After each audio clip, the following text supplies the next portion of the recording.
In episode 9, the whole family gets together to watch the whistleblower who has decided to take his story public on the news. And all of the details are stuff that we already knew, but now that they're public, it's a really bad look. To the point where Logan can't even finish the story, walking out of the room saying, I have teams of people to watch this and figure out my response. I'm leaving. But after the story is done, he does convene with his team to figure out what they're going to do. And Jerry points out maybe the best course of action is to be honest. Mo is dead, so blame him on all of this. Say the family knew nothing about this, and then give up Bill, who was in charge of the cruise lines before Tom, because unfortunately, they're going to need to sacrifice somebody. But when Shiv gets there, she drops a bombshell because she's found out that 2 senators are planning to call the company to the Senate floor, and it's her old buddy Gil and another senator named Gilliard. And Hugo points out maybe we can keep Logan out of this. Maybe we just have Jerry and Tom get up, because Jerry is head of lead counsel, and Tom is currently in charge of the cruises. But Carolina lets them know that no, they're going to want to talk to Logan no matter what. And unfortunately, with the shareholder meeting being just 2.5 weeks away, they're going to have to go to Washington and speak. So because of that shareholder meeting, Logan pulls Roman aside and asks that he go and talk to Edward about possibly getting his money to take the company private. He asks Roman if he can do it, and while Roman says, yeah, I can tell you I can do it, he really doesn't have faith that he will actually be able to get the deal done because the deal is so massive. And as he's leaving to get this $10 billion deal over, he runs into Rhea, who has seen the story and is not pleased because she feels like she just got bamboozled. Like she's about to be the fall guy in this whole operation, even though Logan tells her that it'll be all right and he really didn't have any idea how deep this thing went. She tells Logan that the magazine was one thing, but this is completely different. And she's starting to feel like she was used as kind of a shield between Logan and the shareholders that were possibly going to flip. Right before she leaves, Logan assures her that it's really nothing, but that doesn't really put her mind at ease at all. The next day, the family shows up at Washington to speak to the Senate, and they end up running into Bill, who they didn't invite there, and they're shocked to see because they were planning on throwing Bill under the bus, and they don't really want to see this guy when they're about to execute him on C-SPAN. But he lives in the area, and he says, well, I'm a team player, right? So I'm here to support you guys. Good luck. And while Shiv and Jerry and Tom, they all act like they're happy to see him, they're not. Now, the plan is to have Jerry and Tom testify first to take some of the heavier questions off Logan and to help the team prepare as to what kind of questions they'll be facing. After they're done talking, Kendall and Logan will then speak. Now, one person not in attendance is Roman, who has flown over to Scotland to watch the Hearts practice along with Edward, and he says, I'm going to just cut to the chase. Can you and your dad help us go private? And Edward says, yeah, no, we can, and we're very interested in your company and interested in adding it to our portfolio. Can you come to Turkey tomorrow and pitch my father? And Roman agrees, and he's not alone. He's brought Jamie and Carl with him to help with this.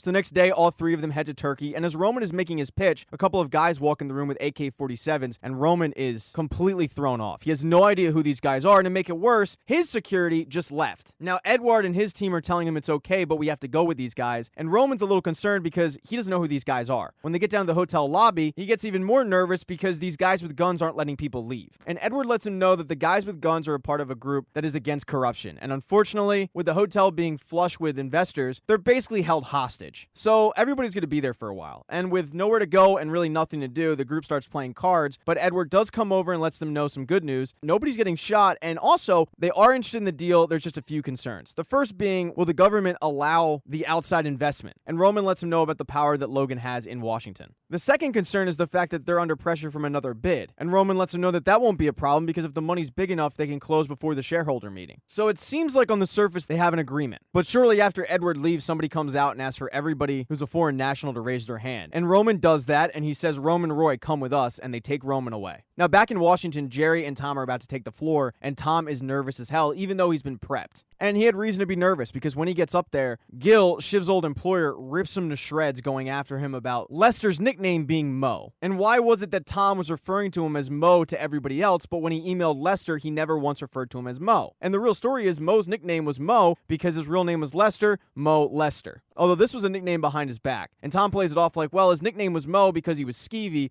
but the nickname was actually based in fact. And that's the point that Gil is trying to make. Gil then points out that there's a lot of paper documents as well as files that have been disappeared from the time in history that they want to investigate. And Jerry lets him know that there's just a lot of documents that were destroyed in typical corporate housekeeping. But Gil asks if there was a targeted cover-up because on Thanksgiving of last year, a Gregory Hirsch took out a large number of documents that are unaccounted for. And then he turns to Tom and says, do you know who Gregory Hirsch is? And Tom lies to him saying he doesn't. He then retracts that statement saying, oh yes, no, I do know Greg Hirsch. But it is a terrible look and Tom is drowning. It crescendos when Gil asks if Tom has ever used any human being as a footstool, to which Tom says he has different methods of motivation. I mean, Tom could not have looked any worse in this. And when he gets back in the conference room with all of the family and advisors, He's flipping out thinking that he's been labeled as a patsy. Greg is also freaking out because he told his grandfather last night that he will continue to work for Logan, costing him $250 million, and now he's worried that he could go to jail for this. And Logan, of course, is frustrated because Tom just shit the bed on C-SPAN. Kendall then asks Shiv if she can go talk to Gil and find out what's coming down the pipeline, because anything else like this, and the company's probably done for. So Shiv does that and finds out some pretty bad news, that they have another person they're planning on testifying. She's a former entertainment manager who worked under Lester, and she knows where all the bodies are buried and has testimonies and knows about the NDAs, and she's being prepped to speak on Friday. And she could really be the death nail for Waystar. And while they're discussing this, Rhea comes in to wish the team good luck, but finds out that they have a bomb that's about to drop on them. Hugo finds out that the accuser was found by Senator Gilliard, and Rhea just so happens to be friendly with Gilliard. So Logan asks her, is there any way that we can possibly talk to the accuser,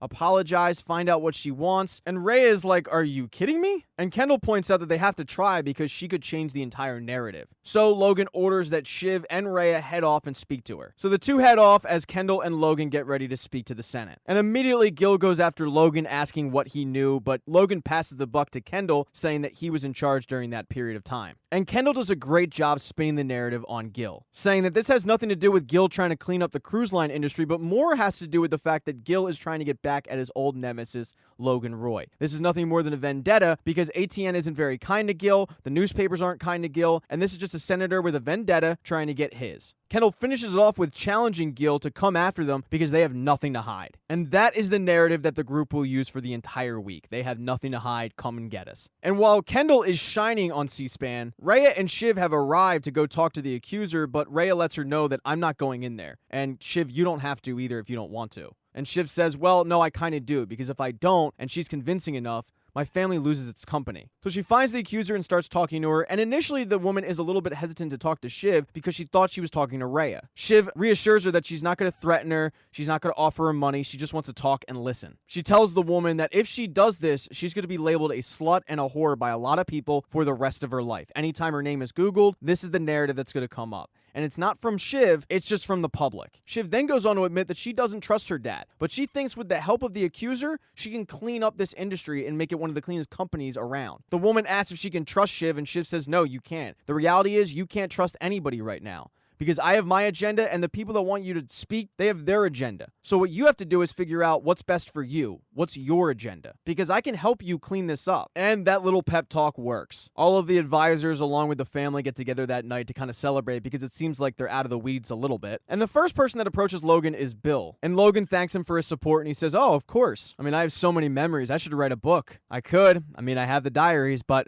no time. And it's definitely taken as a threat. Logan then sees Shiv and thanks her for getting the accuser to rethink talking to the Senate. But then he finds out that Rhea wants to have a talk because Rhea is done. This isn't exactly what she signed up for, and she's leaving. Logan is a little surprised and taken off guard, but Rhea simply doesn't want to do business with him anymore and walks off. So they now once again have a hole at the CEO position. And later that night, Logan and Shiv are talking about the day over drinks. And Shiv asks Logan if he thinks that they're actually through this or not. And he says, honestly, no. Not with the shareholders, at least. The stuff that Kendall said sounded great, but it's probably not going to stick with them. And Bill's not going to just lay down and be the scapegoat. No, I think it's time we have a blood sacrifice.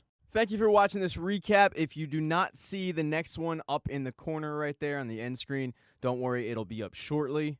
Please consider following the channel. That'd be cool. If you liked the video, give it a thumbs up. And if you don't, there's a thumbs down button for a reason.